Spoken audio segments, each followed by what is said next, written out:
Hello everyone, welcome back to my channel. कैसे हो आप सभी? होप सो आप सभी अच्छे होंगे। मेरा नाम नेहा है। मैं पहले तो आपका दिल से शुक्रिया करना चाहती हूँ कि आपने मेरी नीटिंग की वीडियो को बहुत प्यार दिया है। उसके लिए मैं आपका बहुत बहुत धन्यवाद करना चाहती हूँ।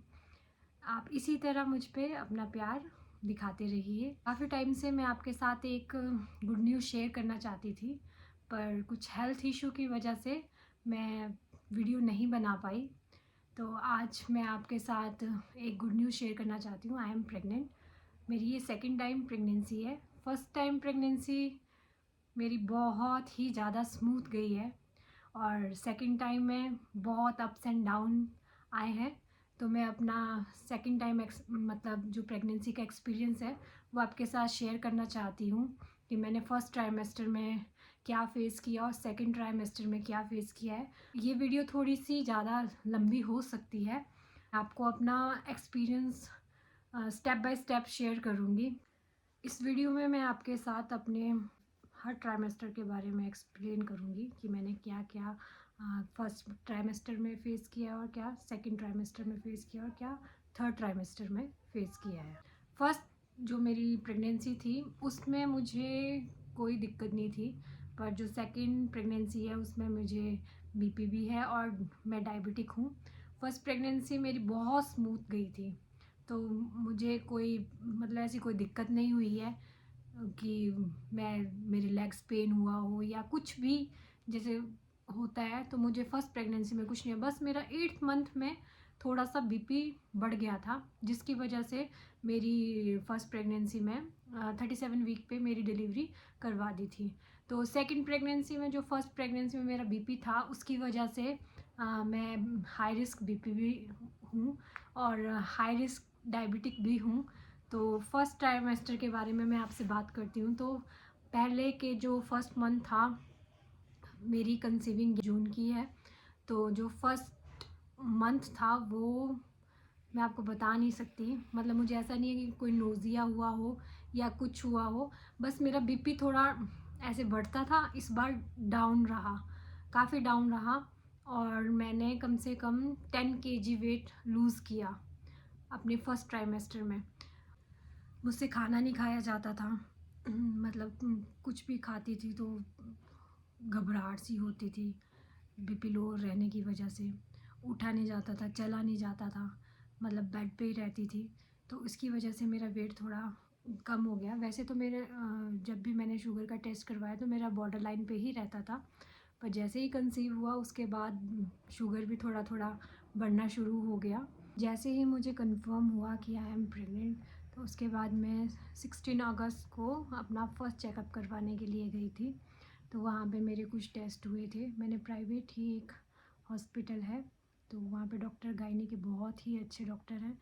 तो मेरी फर्स्ट डिलीवरी भी उधर ही हुई थी, तो उधर मैं गई। तो वहाँ पे मेरे कुछ टेस्ट हुए, मेरी शुगर का टेस्ट हुआ, ब्लड के कुछ टेस्ट हुए।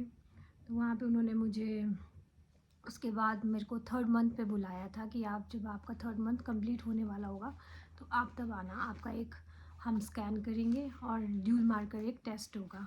तो मैं अपने थर्ड मंथ पे उधर गई थी, तो मेरा ड्यूल मार्कर टेस्ट हुआ था, जो कि स्कैन तो एकदम सही था, पर जो ब्लड सैंपल गया था तो उसमें थोड़ा सा रिस्क आया था। फिर डॉक्टर ने मुझे कॉल करके बुलाया था कि आप एक बार आइए, हमें आपके साथ कुछ डिस्कशन करना है। तो ये मेरी ड्यूल मार्कर की रिपोर्ट है, तो आप देख सकते हो। तो यहाँ पे बेबी में उन्हें कुछ डाउन सिंड्रोम्स लग रहे थे, तो उसके बाद उन्होंने मुझे सुजेस्ट किया था कि आप NIPT करवा लें।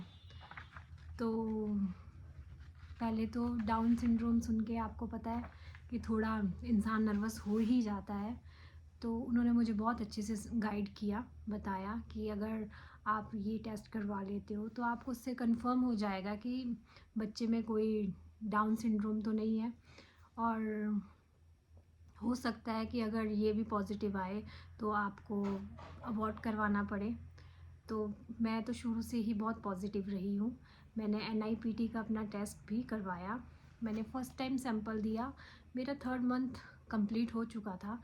ये सैंपल ब्लड सैंपल ही जाता है, तो मैंने अपना सैंपल दिया। इसकी रिपोर्ट 15 से 20 दिनों में आनी थी। तो हमने 15 से 20 दिन का वेट किया। तो पहले जो मैंने NIPT का फ़र्स्ट सैंपल दिया था उसकी रिपोर्ट 20 डेज़ के बाद आनी थी। तो वो फ़र्स्ट सैंपल तो रिजेक्ट हो गया, जो उनको उसमें देखना था वो उनको उसमें नहीं मिला। तो मुझे फिर से कॉल करके बुलाया गया कि आप एक बार मैम फिर से आके सैंपल दे दें, जो आपका फ़र्स्ट सैंपल था वो रिजेक्ट हो गया है। तो मैं फिर से गई, तो मैंने NIPT के लिए अपना सैंपल दिया। तो उसकी भी रिपोर्ट वही आनी थी, 10 to 15 डेज़ या 20 डेज़ लग ही जाते हैं। तो वो भी रिजेक्ट हो गया। 1 महीना मेरा वैसे ही वेस्ट हो गया, मतलब 1 महीना, 3rd मंथ मेरा कंप्लीट हो चुका था, 4th मंथ भी मेरा कंप्लीट हो चुका था। फिर डॉक्टर ने कहा कि आप एक बार एमनियो करवा लो, क्योंकि उनको तो कुछ डाउट लग ही रहा था। तो मैंने, मन में तो थोड़ा वहम आ ही जाता है कि इतना करने के बाद भी अब अगर आपको अबॉर्ट करवाना पड़े, टेंशन तो हो ही जाती है। पर मैंने कभी नेगेटिव सोचा ही नहीं, मैं हमेशा पॉजिटिव ही रही। इसके बाद मैंने एमनियो भी करवाया। तो एमनियो की रिपोर्ट मेरी 5th मंथ कंप्लीट होने पे आई थी। आई थिंक मुझे 5.5 महीने हो चुके थे। तो 5.5 मतलब आपका ऑलमोस्ट आधा प्रेगनेंसी का टाइम तो निकल ही गया था। उस टाइम अगर आपको कोई बोले कि आपको बेबी अबॉर्ट करवाना पड़ेगा, तो कितना टेंशन हो ही जाता है। टेंशन मतलब माइंड में आ जाता है कि इतना टाइम निकालने के बाद आप अब अबॉर्शन, वो एक मतलब मुझे ठीक नहीं लगा था उस टाइम ये सुन के कि ये ऐसे मैं कैसे कर लूँ, मैं एक बच्चे को कैसे मार सकती हूँ। तो डॉक्टर ने समझाया था कि अगर ये आता है, पॉजिटिव आता है, तो बच्चा तो आप ठीक है, आपकी वो इच्छा है कि आपने उसको डिलीवर करना है या नहीं करना है, बट वो ग्रोथ करेगा, पर उसका जो माइंड होगा वो 1 या 1.5 साल के बच्चे की तरह ही रहेगा। वो आपको लाइफ लॉन्ग आपको, पर मन कर रहा था कि नहीं, जो भी होगा देखा जाएगा, जो भी होगा सही होगा। तो एमनियो की रिपोर्ट मेरी लगभग 20 दिनों के बाद आई थी। तो उसमें फिर सब कुछ कंफर्म हो गया था कि नहीं, सब कुछ ठीक है। तो मैं आपको अपनी एमनियो की रिपोर्ट शेयर करती हूँ। ये मेरी एमनियो है। मैंने एमनियो भी करवाया। पहले तो एमनियो के नाम पे ही सुन के डर लग जाता है कि मैं कैसे अपने टमी से फ्लूइड निकालूंगी, कैसे बच्चा उसमें, मतलब होता ही है। मैंने वीडियोस देख रखी थी तो मैं बहुत डर गई थी, बहुत घबरा गई थी। यूट्यूब पे सर्च करती रहती थी कि एमनियो कैसे होता है, कि क्या। डॉक्टर ने तो मुझे कहा था कि अगर आपको यहाँ करवाना है तो यहाँ करवा ले, अगर आपको चंडीगढ़ या किसी और अच्छे हॉस्पिटल में जाके ये टेस्ट करवाना है तो आप करवा सकते हो। एमनियो करवाने के बाद थोड़े से मिसकैरेज के चांसेस बढ़ जाते हैं। तो उन्होंने मुझे बताया था कि आपको 1 दिन अच्छे से रेस्ट करना है, क्योंकि उन्होंने फ्लूइड वहाँ से निकाला जहाँ पे बेबी रहता है, हमारे टमी के अंदर। तो वहाँ से उन्होंने वो फ्लूइड निकाला और सैंपल के लिए बाहर भेजा। एमनियो करना थोड़ा टफ़ तो है, अगर आपके डॉक्टर एक्सपीरियंस है तो आपको मतलब फ़ील नहीं होगा, क्योंकि जब एमनियो करते हैं तो काफ़ी लंबी सिरिंज होती है जिसको आपके पेट में वो डालते हैं। तो उससे पहले वो आपको एक लोकल एनेस्थीसिया दे देते हैं, जिससे वो पार्ट थोड़ा सुन्न हो जाता है, तो आपको इतना फ़ील नहीं होता है। अगर आप वीडियोस देखोगे तो थोड़ा तो घबरा जाता है इंसान कि मैं कैसे करवाऊँ, पर इतना है, अगर आप पॉजिटिव रहोगे तो सब कुछ अच्छा होगा। अगर आप पहले से ही नेगेटिव नेगेटिव सोचते रहोगे कि नहीं ऐसा हो जाएगा, वैसा हो जाएगा, तो हमेशा आपके साथ नेगेटिव ही होगा। मैं शुरू से ही पॉजिटिव रही थी। मैंने कभी एक बार भी मेरे मन में ये नहीं आया कि नहीं, अब ये रिपोर्ट गई है तो इसमें कुछ गलत ना आ जाए, तो कहीं डॉक्टर मुझे अबॉर्ट करने को ना बोल दे या कुछ भी है। हमेशा मैंने अच्छा ही सोचा, अच्छा सोचा तो शायद इसलिए अच्छा ही हुआ। और मुझे बेड रेस्ट के लिए बना था, क्योंकि मेरी शुगर भी काफ़ी हाई रह रही थी। स्टार्टिंग में तो ठीक थी, उसके बाद धीरे धीरे धीरे बढ़ना शुरू हो गया था। तो डॉक्टर को लगा कि ये शुगर भी बढ़ रही है अब। तो मुझे इंसुलिन पे नहीं, मैं शुरू से इंसुलिन पे नहीं थी, पर धीरे धीरे जैसे मेरी शुगर बढ़ती गई तो उन्होंने मुझे सुजेस्ट किया कि एक बार आप एमडी को दिखा दें, या आप एंडो में जाके आप डॉक्टर को, अच्छे से डॉक्टर को दिखा दें, कि जिससे वो आपकी शुगर को थोड़ा कंट्रोल कर ले। क्योंकि अगर शुगर बढ़ती है तो बोलते हैं कि, डॉक्टर ने मुझे बोला था कि बच्चे के दम घुटने के चांसेस बढ़ जाते हैं। तो इसलिए थोड़ा वरिड थे कि आप जाइए, आप एक बार एम्स में जाके चेक करवा लीजिए। 7 मंथ तक तो मैंने अपनी शुगर को अपनी डाइट से अच्छे से कंट्रोल रखा था, पर आई थिंक जैसे जैसे आपका टाइम बढ़ता जाता होगा वैसे वैसे शुगर भी बढ़ती जाती होगी। 7 महीने मैंने अपना जो डायबिटिक डाइट चार्ट था उसके अकॉर्डिंग ही अपनी शुगर को कंट्रोल रखा। ना मुझे कोई मेडिसिन थी, ना ही मुझे कोई इंसुलिन लग रही थी। बट 8th मंथ में आके मैं थोड़ा बीमार हो गई।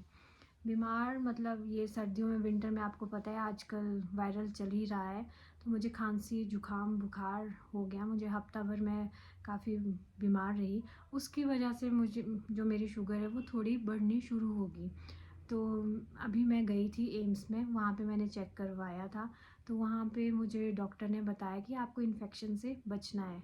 अगर आपको इन्फेक्शन होगा तो आपकी शुगर बढ़ेगी ही बढ़ेगी। तो अभी मैं 2 डेज़ पहले एम्स गई थी, तो वहाँ पे मैंने एंडोक्रोनोलॉजी में जाके अपने आप को चेक करवाया है।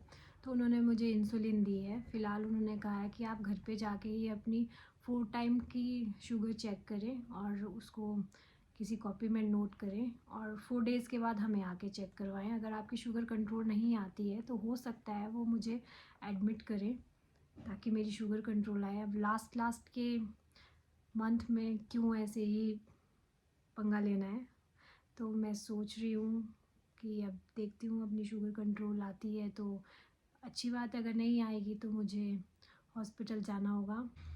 मेरे डॉक्टर ने तो मुझे कहा है कि अगर आपकी शुगर कंट्रोल आ भी जाती है तो हम आपका 36 वीक पे उन्होंने प्लान किया है कि मेरी डिलीवरी करवा देंगे, क्योंकि वो मतलब कोई रिस्क नहीं लेना चाहते हैं कि बच्चे के साथ कि डॉक्टर पहले ही कहते हैं कि आपने पूरी प्रेगनेंसी बहुत कुछ देखा है, हम नहीं चाहते कि अब आपके साथ लास्ट में कुछ भी ऐसा ऊपर नीचे हो, तो आपकी हम डिलीवरी 36 वीक में करवा देंगे।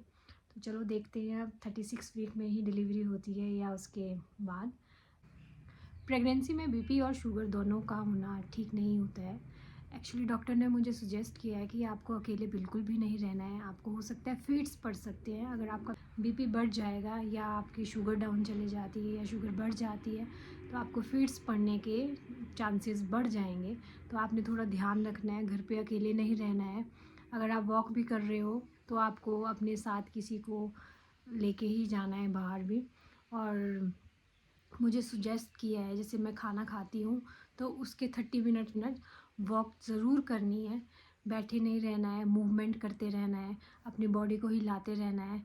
एक्चुअली अगर मैं ऐसे बैठ जाऊँगी तो शुगर के कम होने के चांसेस तो बहुत कम है, इवन वो बढ़ती ही जाएगी। इस पूरी प्रेगनेंसी में मेरे राइट लेग में बहुत पेन रहा है। अब जैसे जैसे टाइम बढ़ रहा है वैसे वैसे ये पेन भी बढ़ती जा रही है। रात को सोने में बहुत दिक्कत होती है, ना मुझसे राइट साइड सोया जाता है ना मुझसे लेफ़्ट साइड सोया जाता है। मेरा कोलेस्ट्रॉल लेवल बढ़ गया है। अभी तक की जर्नी में मेरे मतलब जो भी मेरी प्रेगनेंसी की जर्नी रही है 7 मंथ तक, स्टार्टिंग से मेरे पेट में इतना दर्द रहा है जिसके बारे में मैं आपको एक्सप्लेन नहीं कर सकती हूँ। ये दर्द मुझे पहले भी होता था, पर पहले महीने में 1 बार या 2 बार होता था, पर अब तो ये दर्द इतना होता है कि 1 महीने में 25 दिन मुझे दर्द ही रहता है। तो इसको मैंने चेक भी करवाया था, तो डॉक्टर ने कहा था हो सकता है ये मस्कुलर पेन है। अभी हम आपको इसके लिए कोई दवाई नहीं दे सकते, आपको सहन ही करनी पड़ेगी। दर्द इतना एक्सट्रीम लेवल पे होता है कि मैं एक्सप्लेन नहीं कर पाऊँगी। ये था मेरा फर्स्ट सेमेस्टर से लेकर 7th मंथ तक का 8th मंथ तक का एक्सपीरियंस जो मैंने आपके साथ शेयर किया। अगर आपको मेरी वीडियो अच्छी लगी हो तो please like share and subscribe ज़रूर करें। और मैं ऐसे ही अपना जो आगे का 8th और 9th मंथ का एक्सपीरियंस है वो भी मैं आपके साथ शेयर करूँगी। तब तक आप ऐसे ही मुझ पर अपना प्यार बनाए रखें।